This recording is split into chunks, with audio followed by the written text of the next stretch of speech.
أرسلنا من قبلك إلا رجالا نوحي إليهم فاسألوا أهل الذكر إن كنتم لا تعلمون۔ الحمدللہ والصلاة والسلام علی رسول اللہ، اما بعد۔ ایک بھائی سوال کرتے ہیں کہ کیا روزے کے دوران مسواک اور برش استعمال کرنا جائز ہے؟ تو گزارش یہ ہے کہ نبی صلی اللہ علیہ وسلم نے مسواک استعمال کرنے کی بار بار ترغیب دی ہے۔ مثال کے طور پہ ایک حدیث میں آپ فرماتے ہیں، جسے امام بخاری اپنی صحیح میں روایت کرتے ہیں، لولا ان اشق علی امتی لامرتہم بالسواک مع کل صلاۃ۔ اگر یہ بات نہ ہو کہ میری امت مشقت میں پڑ جائے گی تو میں انہیں حکم دوں کہ ہر نماز کے ساتھ کیا کیا کریں؟ مسواک کیا کریں۔ اب آپ صلی اللہ علیہ وسلم نے ہر نماز کے ساتھ مسواک کرنے کا حکم دیا ہے، اور یہاں پہ غور کیجئے گا، آپ نے یہ نہیں کہا کہ ہر نماز کے ساتھ مسواک کریں لیکن رمضان میں نہ کریں، ہر نماز کے ساتھ مسواک کریں لیکن رمضان میں یا روزے کی حالت میں ظہر اور عصر کی نماز میں نہ کریں۔ اور ہم سب جانتے ہیں کہ صحابہ اکرام رضوان اللہ علیہم اجمعین کثرت سے روزے رکھا کرتے تھے، رمضان میں بھی، رمضان کے علاوہ بھی۔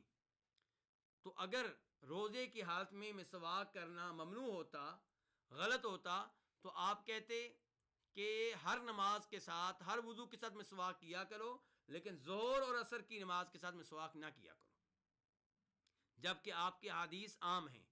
اس لیے کوئی بھی مہینہ ہو، روزے کا دن ہو یا نہ ہو، نماز کوئی بھی ہو، ہر نماز کے ساتھ، ہر وضو کے ساتھ مسواک کرنا چاہیے، اور یہ نبی علیہ الصلوۃ والسلام کی تعلیمات میں سے ہے۔ بلکہ یہاں پہ ایک اور روایت آپ کے سامنے رکھنا چاہوں گا، جسے امام بخاری اپنی صحیح میں بطور معلق لے کر آئے ہیں۔ اس میں عامر بن ربیعہ کہتے ہیں رضی اللہ تعالیٰ عنہ کہ میں نے نبی صلی اللہ علیہ وسلم کو حالت روزہ میں اتنی بار مسواک کرتے دیکھا ہے کہ میں گن نہیں سکتا، شمار نہیں کر سکتا۔ تو اس لیے مسواک روزے کی حالت میں بھی ہوگی، روزے کے علاوہ بھی ہوگی۔ ہمارے کچھ بھائی روزے کی حالت میں مسواک کرنے کو مکروہ جانتے ہیں، خصوصاً زوال کے بعد۔ کیوں جی؟ وہ کہتے ہیں اس لیے کہ روزے دار کے منہ سے جو بدبو آتی ہے، یہ اللہ رب العزت کے ہاں کستوری سے زیادہ محبوب ہے۔ لخلوف فم الصائم اطیب عند اللہ من ریح المسک۔ تو اللہ رب العزت کو کستوری سے زیادہ وہ بدبو پیاری لگتی ہے جو روزے دار کے منہ سے آتی ہے۔ تو جب آپ مسواک کریں گے تو یہ بدبو زیل ہو جائے گی۔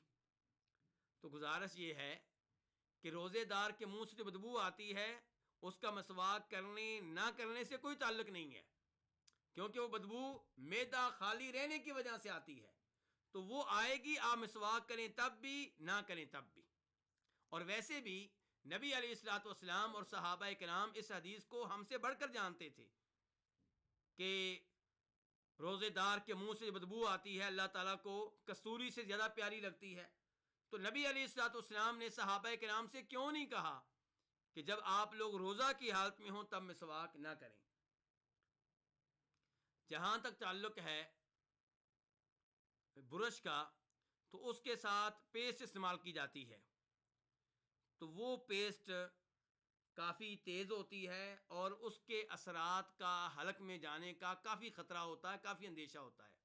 اس لیے علماء کرام کی یہ رائے ہے کہ روزے کی حالت میں اسے استعمال کرنے سے گریز کیا جائے، روزے کی حالت میں اسے استعمال کرنے سے بچا جائے، لیکن اسے حرام میں نہیں کہہ رہا، اس سے بچنا بہتر ہے، کیونکہ خطرہ ہوتا ہے، اندیشہ ہوتا ہے۔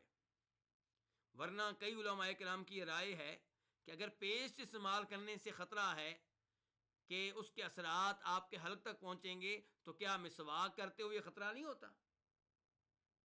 کیا کلی کرتے ہوئے یہ خطرہ نہیں ہوتا؟ اس سب کے باوجود علماء کرام کی اس رائے کا احترام کرنا چاہیے، کیونکہ ان کا تجربہ یہ ہے کہ پیسٹ مسواک کے مقابلے میں، پانی کے مقابلے میں کہیں زیادہ اثرات رکھتی ہے حلق میں اترنے کے لحاظ سے. اس لیے بہتر یہی ہوگا کہ فجر سے لے کے مغرب تک جب آپ روزے کی حالت میں ہوں تب پیسٹ استعمال کرنے سے آپ گریز کریں، اجتناب کریں، اور مسواک آپ ہر حالت میں استعمال کر سکتے ہیں. واللہ تعالی اعلم.